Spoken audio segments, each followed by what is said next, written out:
শেষ বিচারের ভয় মানুষের অন্তরে একমাত্র মাদ্রাসা শিক্ষার দ্বারা সৃষ্টি হয়, একমাত্র ইসলামী শিক্ষার দ্বারা সৃষ্টি হয়।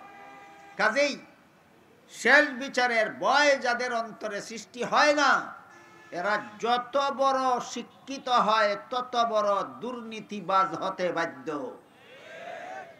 এবার এরও একটি উদাহরণ দিচ্ছি, শুনুন।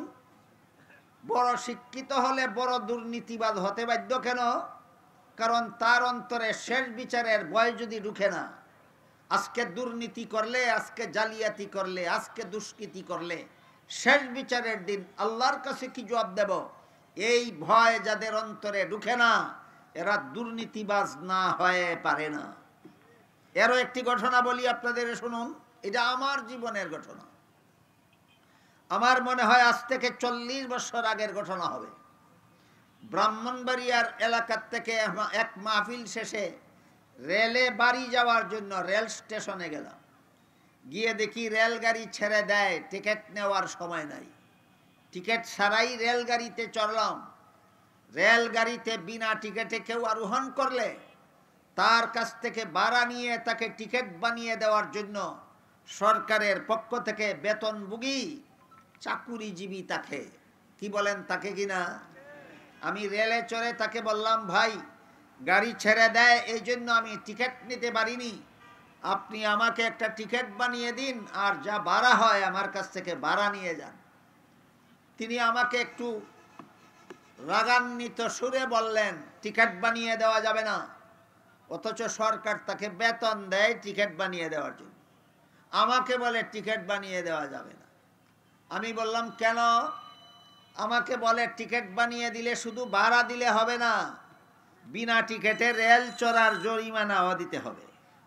বিনা টিকিটে রেল চড়ার জরিমানাও দিতে হবে। আমি বললাম, জরিমানাও দেব, ভাড়াও দেব, টিকিট বানিয়ে দিন। আগে তো গরম সুরে বলছিলেন, এখন আমাকে কেন নরম সুরে বলছেন? হুজুর, আপনার জরিমানাও লাগবে না, ভাড়াও সবটুকু লাগবে না, টিকিট ছাড়া যা ইচ্ছা আমাকে দিয়ে দিন। টিকিট ছাড়া আমি যেন টিকিটের দাবি না করি, বিনা টিকিটে তাকে যত মনে চায় তত টাকা যেন দিয়ে দেই। বুঝে থাকলে বলুন, টিকিট ছাড়া যদি আমি তাকে কোনো টাকা দেই, সেই টাকা কি সরকারি তহবিলে যাবে? না, তার পকেটে থাকবে, তার পকেটে থাকবে। এজন্য আমি বললাম, না, আমি টিকিট ছাড়া আপনাকে টাকা দেব না।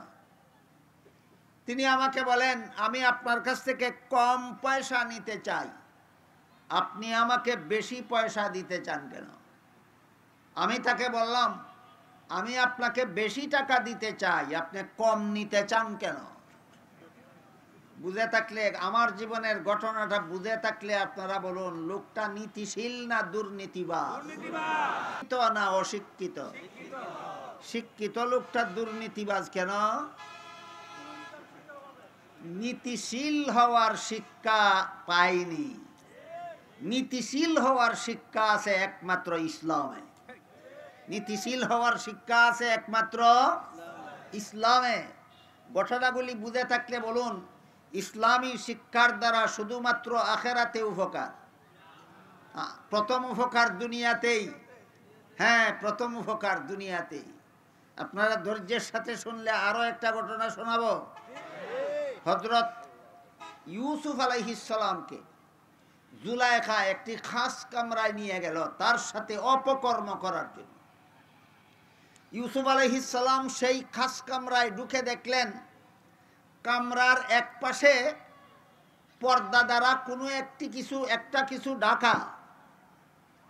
ইউসুফ আলাইহিস সালাম জুলাইখাকে জিজ্ঞাসা করলেন, এই কামরার ভিতরে তুমি পর্দা দিয়ে কি ঢেকে রেখেছ? জুলাইখা বলে, আমি যেই মূর্তিটার পূজা করি সেই মূর্তিটাকে ঢেকে রেখেছি। ইউসুফ আলাইহিস সালাম বললেন, তুমি তো এটার পূজাই করো, এটার সামনে মাথা নত করো, এটার সামনে প্রার্থনা করো, এটার সামনে সুখ শান্তি চাও, এখন তুমি ওইটাকে ঢেকে রাখলা কেন?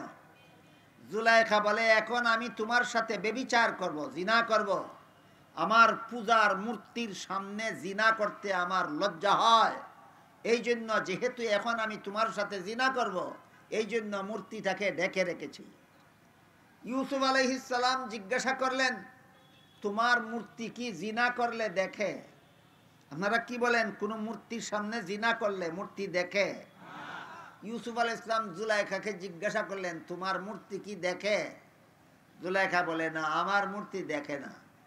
ইউসুফ আলাইহিস সালাম জিজ্ঞাসা করলেন, যে দেখে না তাকে ডেকে অপকর্ম করলেই কি, আর খোলা রেখে অপকর্ম করলেই কি? আপনারা কি ইউসুফ আলাইহিস সালামের শেষ প্রশ্নটা বুঝতে পারলেন? মূর্তি এত দেখে না, কাজেই তাকে ডেকে জিনা করা যেই কথা, তার সামনে জিনা করা তো একই কথা। ডাকলে যেমন দেখে না, না ডাকলেও তো দেখে না। ডাকলে যেমন দেখে না, না ডাকলেও তো দেখে না, তাহলে ডাকার দরকারটা কি? জুলাইখা জবাব দিল, যদিও আমার মূর্তি দেখে না, কিন্তু তার চক্ষুগুলি কারিগরে দেখার ভঙ্গিতে বানিয়েছে। কেমন ভঙ্গিতে? দেখার ভঙ্গিতে বানিয়েছে। আমার মূর্তির চোখের মধ্যে দেখার ভঙ্গি আছে, যদিও দেখে না। এই ভঙ্গিটার কারণেই আমার লজ্জা করে। তখন ইউসুফ আলাইহিস সালাম বললেন, তোমার যে মূর্তির চোখের মধ্যে দেখার ভঙ্গি আছে কিন্তু আসলে দেখে না, এই কারণেই যদি তার সামনে আমার সাথে জিনা করতে তোমার লজ্জা হয়, তাহলে তুমি বলো আমার আল্লাহ তো আসলেই দেখে। কি বলেন আপনারা? মূর্তি আসলে দেখে না, শুধু দেখার ভঙ্গি আছে। আপনাদের আল্লাহও কি আসলেই দেখে না, শুধু দেখার ভঙ্গি করে আছে? না, আসলেই দেখে। তাহলে যে আল্লাহ আসলেই দেখে, তার সামনে যদি জিনা করি, তাহলে শেষ বিচারের দিন আল্লাহর কাছে কি জবাব দেব? বুঝে থাকলে বলুন। এত অপূর্ব সুযোগ, প্রধানমন্ত্রীর স্ত্রী যেখানে নিজের পক্ষ থেকে ফুসলিয়ে আনলো ইউসুফ আলাইহিস ইসলামের সাথে অপকর্ম করার জন্য, এত বড় সুযোগের সময় এই এত বড় অপকর্ম থেকে ইউসুফ আলাইহিস সালামের চরিত্রকে রক্ষা করলো কোন জিনিসের ভয়? কোন সরকারের জেল জরিমানার ভয় না, আল্লাহর দরবারের শেষ বিচারের ভয়।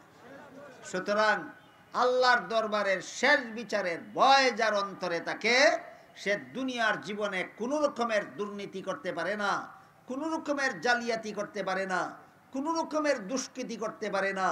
আর মানুষের অন্তরে শেষ বিচারের ভয় সৃষ্টি হয় একমাত্র কোরআন শিক্ষার দ্বারা, একমাত্র ইসলামী শিক্ষার দ্বারা, একমাত্র মাদ্রাসা শিক্ষার দ্বারা। উদাহরণগুলি বুঝে থাকলে বলুন, মাদ্রাসা শিক্ষার দ্বারা শুধু আখেরাতে উপকার না আগে দুনিয়াতে উপকার?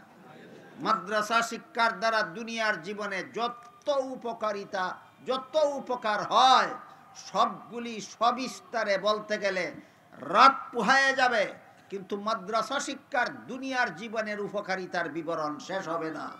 আজকের মতো মাত্র আপনাদেরকে একটা উপকারিতার কথা বললাম।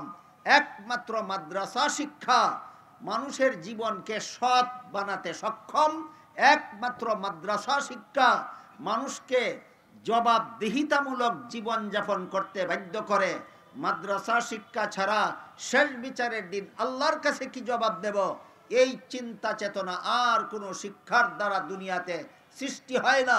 সুতরাং মাদ্রাসা শিক্ষা জগতের সকল শিক্ষার চেয়ে শ্রেষ্ঠ শিক্ষা।